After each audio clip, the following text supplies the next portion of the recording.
এটা হচ্ছে মালয়েশিয়ার টোল বক্স।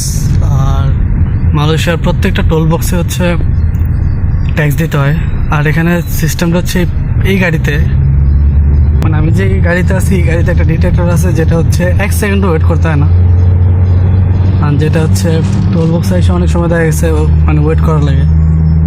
আর এই ডিটেক্টর থাকার সুবিধা হচ্ছে কোনো ওয়েটিং কোনো ইয়ে নাই যে ওয়েট করতে হয় তারা, বা কার্ড পাঞ্চ করতে একটা টাইম নেয়, ওই টাইমটাও লাগে না।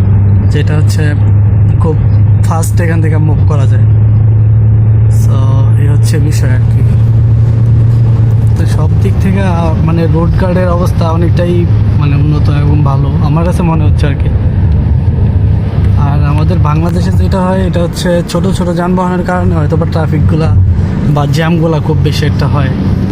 ছোট যেরকম 3 চাকার গাড়িগুলা, 3 চাকা প্লাস হচ্ছে আরেকটা বড় বিষয় হচ্ছে বাংলাদেশে ট্রাফিক এগুলো কেউ মানে না, একটু ফাঁক পাইলেই গাড়ি ঢুকাইতে বসে থাকে।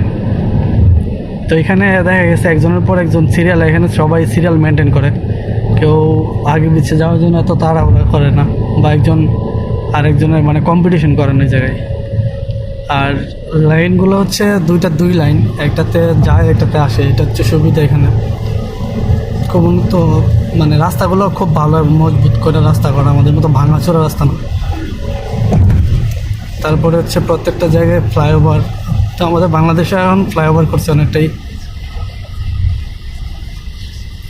তো এখানে জ্যামের বিষয়টা হচ্ছে যে বিকালবেলা যারা হচ্ছে অফিস আদালত ছুটি হয়, কলেজ অফিস আদালত, যেটা হচ্ছে বিকালবেলা 5টা থেকে শুরু 7টা পর্যন্ত, বা সবই এখানে শিক্ষা প্রতিষ্ঠানগুলো বা কোনো ফ্যাক্টরিগুলো, মিল ফ্যাক্টরিগুলো আছে, যারা হচ্ছে একটা নির্দিষ্ট টাইমে সবাই ছুটি হয়।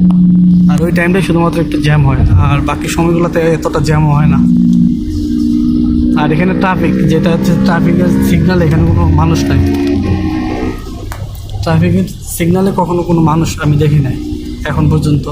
তো সবাই সিগন্যালটাই ফলো করে, প্রত্যেকটা সিগন্যাল দিলে তারা নিজ নিজ দায়িত্বে এখানে দাঁড়ায়।